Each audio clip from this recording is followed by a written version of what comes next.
7 miles out from the English coast in the North Sea stands the man-made island declared the sovereign state of Sealand by Roy Bates. Sealand convened a special court to try the German Mr. Putz. Mr. Putz pleaded guilty to a charge of treason. Well, he's not allowed to leave until he has paid his fine. That lady right there is Joan, Princess of Sealand. This still fort here is actually the world's smallest country. Those guys right there are the naughty Germans who tried to hijack Sealand back in the 70s. The Principality of Sealand is actually the world's smallest sovereign state, standing 7 miles off the coast of Essex in the middle of the bleak North Sea. A country that's just 4 kilometres squared has its own national anthem, own passports, own currency, a gym, a church and even a jail.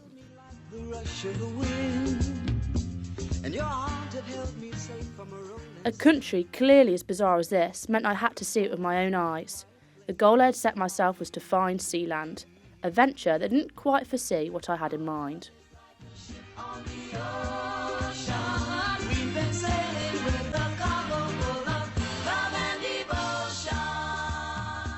Okay, so basically I've got a bit of an obsession. This here is my wall of passion. It's got all the things that I love on here. We've got Sealand on here, we've got Roy, we've got Joan, we've got the currency, they've got their own passports, they've got their own rules and regulations. So basically the plan is just going to travel from London to Felixstowe and see what happens. It's like, what, 6 in the morning? And we're on our way to Felixstowe, Sealand.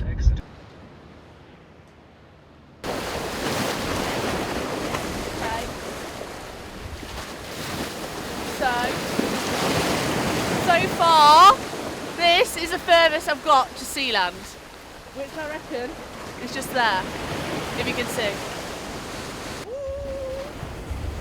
So I started my quest by asking the people of Felixstowe if they knew anything about Sealand. Not a soul in sight! Someone declared it an independent country with its own money and passports and but that's about all I know. That's about all you know? Yes. Alright, thank you very much, Sally. Yeah. You won't get over there because of the armed guards. Armed guards? Yes, they have. It's literally just 6 miles across from there. I can see it with my own eyes, but nobody knows anything about it. So, my next point of call is to go to a museum. It's like a ghost town. It really is. Basically, we don't discuss it very much, but you can just see it, of course, and that reminds people it's there.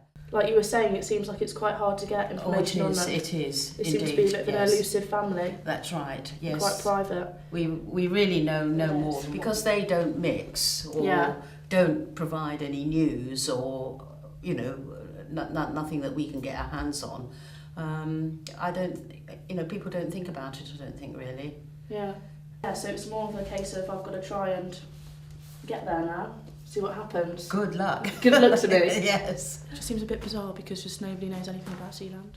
Okay, so this is Andrew from I'm Molly. Hello, Molly. Yeah, my name's Andy. From the museum. I volunteer at the museum now. I'm retired. I was born but not bred in Ipswich.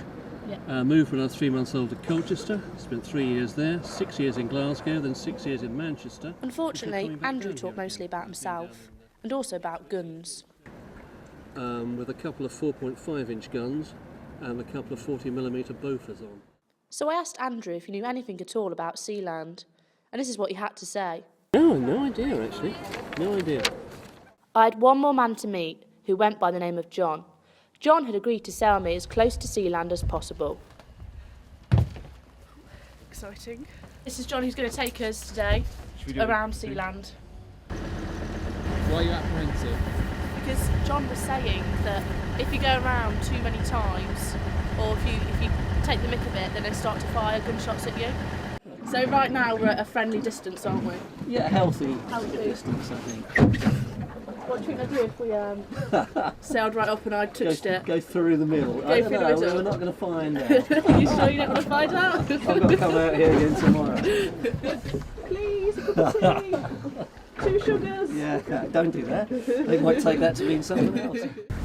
So apparently we're about 300 yards away from Sealand. And I think this is the closest I'm going to get in my mission, unfortunately, but... I know you well, I know your smell. I want to touch it. I've been addicted to you. And so my trip had come to an end.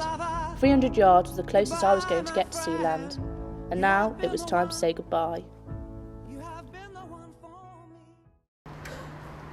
Hello! I've got some really exciting news regarding the Prince of Sealand. Come on in. Okay, I've had like a massive long conversation with Sir Prince Michael of Sealand. I literally reckon we've exchanged around like a good 40 tweets.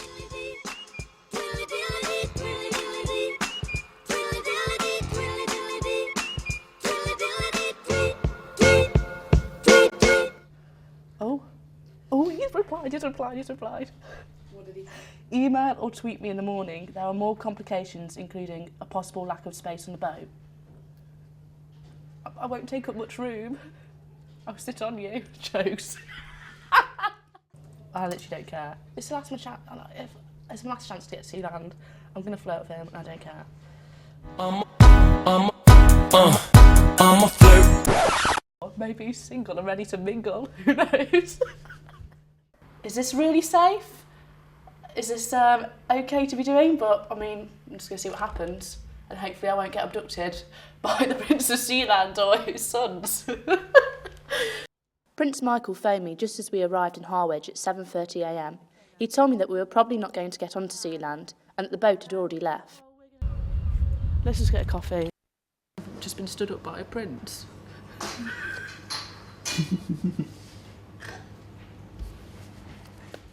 The sea looks fine, we've seen it. I'm so over their family, I'm so over Sealand. Yep, alright, okay, bye-bye. He's so mardy.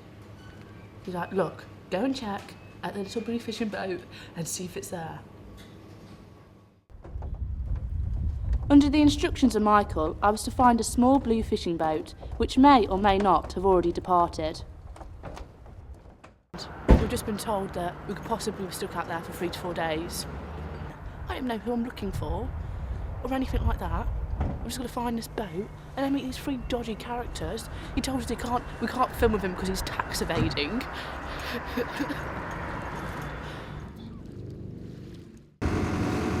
What's your name, by the way? Gary. Gary. Molly. Molly. Yeah. So Gary's taking us out, and it's going to be really, really, really rocky. And when he pulled up, it was like literally like this. We've got no life jackets. And then Sailor John's weather warning all came flooding back to me. You wouldn't want to be out there sort of wind against tide and horribly rough.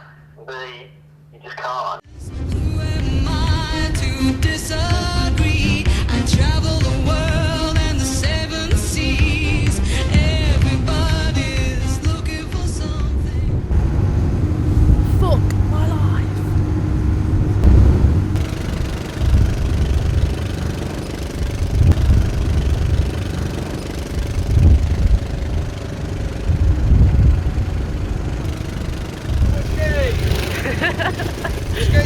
Whiskey. What was the time? You were going to be naked? No. Oh, mad. You don't see that side. Come on,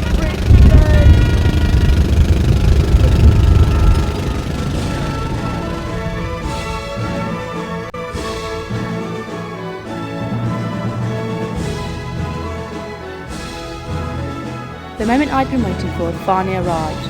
I was now in presence of royalty, Prince James of Sealand. There's a lot of space down the towers. We've got 7 floors in each tower. Yeah. Well, we've got a lot of living accommodation. We've got a gym, a games room. Gym? Yeah, we've got a gym with all the multi-press and things. And a jail. And a jail? Yeah, which has been used in the past. And we've always got a guard out there full time. I mean, there's normally 2 or 3, but at the minute it's just the one out there today. Got stuck out there for 3 weeks when I was about 7, I suppose. Going out there with my brother and dad. Yeah. We sort of started running out of food, so you just keep yourself busy. We were making sort of swings and zip lines and messing about. Some of the things like climbing around near the edge, Dad doesn't quite realise, I suppose. He'd like to know about. Cheers. That's all right. I guess you can say I did manage to find Sealand. It may have not been in the way I'd first anticipated. However, it was most definitely an experience. I did want to finish with a statement. Good things come in small packages. However, I think it's quite clear that this just wasn't the case.